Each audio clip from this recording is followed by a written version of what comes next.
Monsoon शुरू होने से पहले का एक सबसे मेजर इवेंट क्या होता है? इंडिया के ऊपर सब ट्रॉपिकल हाई प्रेशर बेल्ट का टूटना, स्प्लिट होना।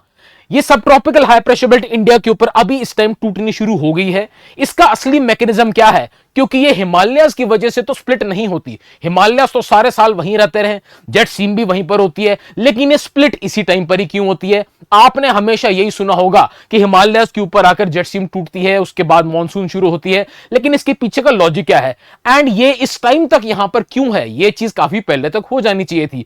इसके नीचे नॉर्थ इंडिया के ऊपर आज के दिन भी हीट वेव क्यों बन रही है, पोल्यूशन डोम क्यों बन रहा है, टेम्परेचर राइज क्यों कर रहा है, ड्राइनेस क्यों है अभी तक, ये सब मैकेनिज्म आराम से इस वीडियो में समझते हैं। राइट, तो सबसे पहली चीज आराम से ये समझते हैं कि जो सब ट्रॉपिकल हाई प्रेशर बेल्ट है जिसके ऊपर ये सब ट्रॉपिकल जेट स्ट्रीम हमारे को मिलती है, उसका मैकेनिज्म क्या है। राइट, अगर आप ध्यान से देखिए और मैकेनिज्म को आराम से समझेंगे, हमारी इक्वेटर पे होती है इक्वेटोरियल लो प्रेशर बेल्ट। यहां पे हवा गर्म होकर उठती है, ट्रोपोपॉज से टकराकर फैलती है और एक पार्ट हवा का गिरता है सब ट्रॉपिकल हाई प्रेशर बेल्ट बनाने के लिए।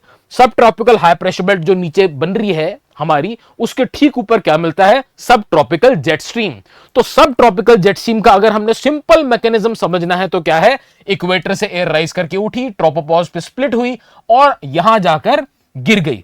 जब ये हवा नीचे गिरेगी, जब टेम्परेचर बढ़ेगा एयर का, एयर जब सिंक करेगी तो क्या होता है? जितने मॉलिक्यूल दूर दूर थे अब कंप्रेस होकर पास आ रहे हैं, सबकी कलेक्टिव एनर्जीज पास आ रही है, तो एयर में हीटिंग इफेक्ट होता है, उसको बोलते हैं एडियाबैटिक हीटिंग। तो जो ये गिरती हवा है उसका लगभग पर 10 किलोमीटर 10 डिग्री टेम्परेचर बढ़ जाता है। 1 किलोमीटर नीचे गिरी, टेम्परेचर 10 डिग्री बढ़ जाएगा। तो जब तक ये हवा जमीन के पास आती है इसका टेम्परेचर काफी बढ़ चुका होता है और जो हमारी एटमॉस्फेयर में एयर है वो फ्लूइड की तरह काम करती है। इसका मतलब क्या है? आपने एक ग्लास पानी में थोड़ा तेल डाला, तेल पानी में कभी मिक्स नहीं होएगा। क्यों? क्योंकि दो फ्लूइड अलग कैरेक्टर के कभी मिक्स नहीं होते।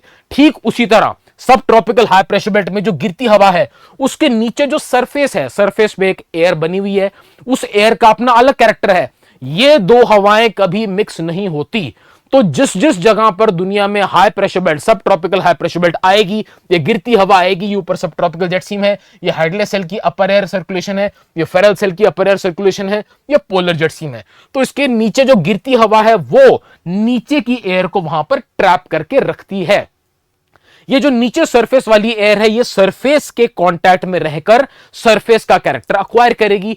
अब यहां पर सरफेस गर्म है, समर्स आ गई, नदर्न हेमिस्फेयर में सन एंटर कर गया, equatorial low pressure belt northwards move कर रही है, हाइड्ले सेल शिफ्ट हो गया, नदर्न हेमिस्फेयर में आ गया एंड ये एरिया ऑफ कन्वेक्शन आईटीसीजेड भी नदर्न हेमिस्फेयर में आ गई। राइट, इसको हम ऐसे मार्क करके देखते हैं कि आईटीसीजेड सन के साथ मार्च करते हुए नदर्न हेमिस्फेयर में आ गई आफ्टर समर सोल्स्टिस, राइट, 21 मार्च के बाद। अब क्या होता है? क्योंकि यहां पर अब सन एंटर कर चुका है, सरफेस की हीटिंग ज्यादा होएगी, गिरती हवा के नीचे बादल तो होते नहीं है, तो बड़ी क्लियर धूप पड़ेगी, सरफेस ज्यादा गर्म होएगा, उसके ऊपर वाली एयर भी बहुत गर्म होएगी। लेकिन जो सब ट्रॉपिकल हाई प्रेशर बेल्ट की गिरती हवा है वो उससे कहीं ज्यादा गर्म है, तो ये दोनों एयर कभी मिक्स नहीं होंगी। इन शॉर्ट, नॉर्थ इंडिया पर इस टाइम पर क्या बना हुआ है? मार्च एंड से लेकर मई के टाइम तक अभी का जो सीजन चल रहा है, ये सफर जो सब ट्रॉपिकल हाई प्रेशर बेल्ट की गिरती हवा है ये नीचे वाली वार्म एयर को दबा कर रखती है एक स्प्रिंग की तरह, और ये स्प्रिंग निकलना चाह रहा है, ये बाहर गिरना चाह रहा है, ऊपर उठना चाह रहा है, लेकिन क्यों नहीं उठ पा रहा? क्योंकि ऊपर से गिरती हवा इसको रोक के रखती है।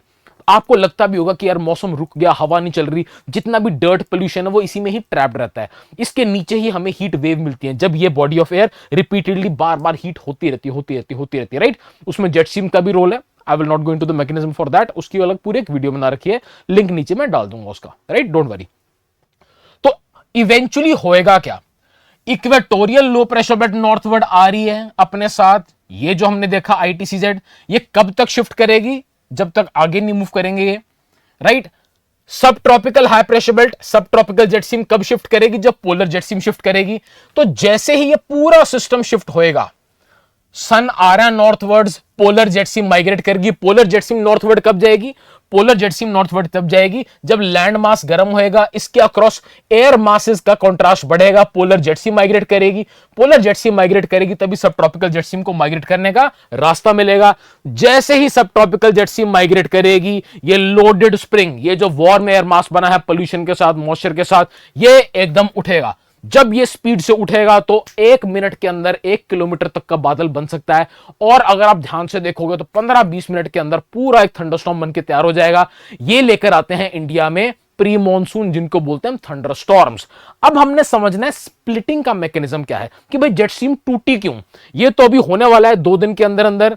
आप देख लेना दिल्ली के अंदर बड़ी तेज बारिश आएगी, जितना पोल्यूशन है नॉर्थ इंडिया में it will settle down, right. तो हमारे को आराम मिलने भी वाला है, लेकिन उसके बाद शुरू होगी चिप चिप वाली गर्मी। एनीवेज, स्प्लिटिंग की अगर हम बात करें तो क्या होता है, जैसे ही पोलर जेट स्ट्रीम थोड़ा सा शिफ्ट करेगी। पोलर जेट स्ट्रीम क्यों शिफ्ट कर रही है, जब सन नॉर्थवर्ड आएगा लैंड मास हीट होएगा, लैंड मास हीट होएगा तो एयर मासेस का नेचर चेंज होएगा।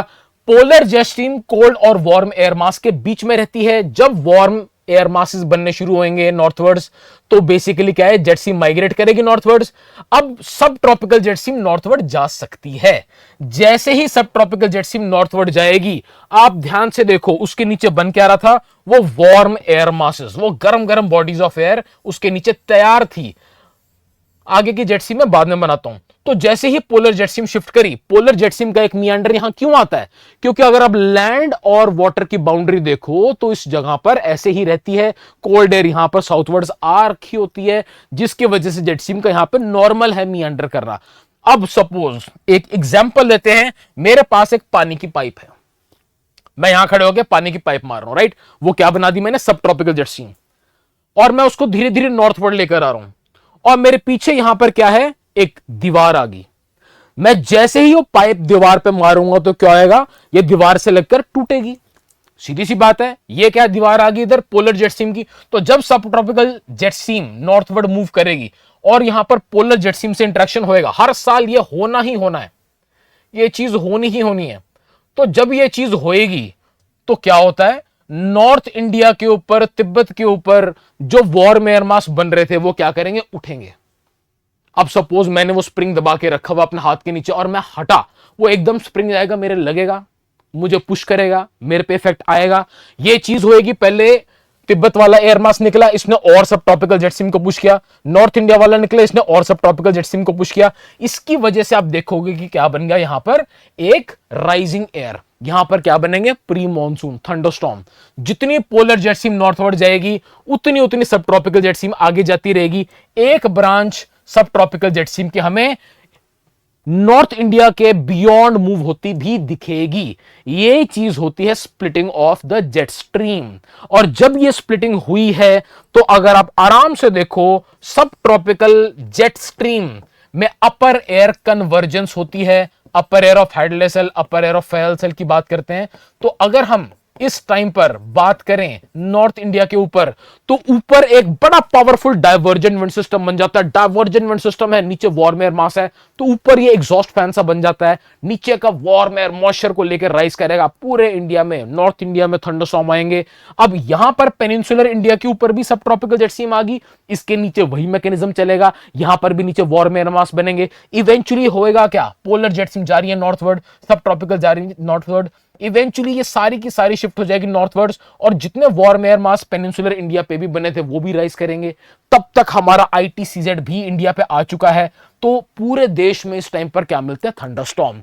ये चीज नॉर्मली हमारी मिड अप्रैल में स्टार्ट हो जाती है। इस बार डिलेड क्यों है, लोग बोलेंगे El Nino and all, El Nino का इंपैक्ट क्या है वो समझेंगे बाद में। लेकिन मेन चीज आप समझो कि जो हमारे इमीडिएट वेस्ट में एरिया है, ईरान, पाकिस्तान, अफगानिस्तान वाला, जहां पर ये जेट स्ट्रीम का पाथ क्रूशियली डिसाइड होता है, वो पूरा एरिया डिस्टर्ब रहा है कई महीनों से, जिसकी वजह से हमारी जेट स्ट्रीम का इंपैक्ट बिल्कुल, you can say jet streams का रोल बिल्कुल चेंज हो गया। रोल इन द सेंस की उनका बिहेवियर, ये चीज बहुत पहले हो जानी चाहिए थी, लेकिन ये चीज अब जाकर हो रही है। But eventually the bottom line is अब शुरू हो गई है। So with in the next few days north India में आप पूरी बेल्ट देख सकते हो, यहां पर स्प्लिटिंग शुरू हो चुकी है। क्यों हुई है, क्योंकि पोलर जेट स्ट्रीम का मियांडर आया है, राइट। जब तक ये मियांडर नहीं था, कुछ दिन पहले तक ये बिल्कुल नॉर्मल थी। एंड अगले कुछ दिन में क्या होने वाला है, let me show you another example. अगले कुछ दिन में हम देखेंगे बिल्कुल क्लियरली कि जेट स्ट्रीम पूरी स्प्लिट प्रॉपर्ली हो जाएगी, राइट। ये पुरानी टाइम स्टैम्प है जस्ट टू शो यू कि आगे क्या होने वाला है, राइट। तो यहां पर अपर एयर डाइवर्जेंस हो रही है, बड़ा पावरफुल क्या बन जाएगा, एक एग्जॉस्ट फैन नीचे वार्म एयर राइज करेगी, थंडरस्टॉर्म्स आएंगे। इन शॉर्ट अगले कुछ दिन में नॉर्थ इंडिया में, दिल्ली में पोल्यूशन और हीट से राहत मिलने वाली है। Take care everyone.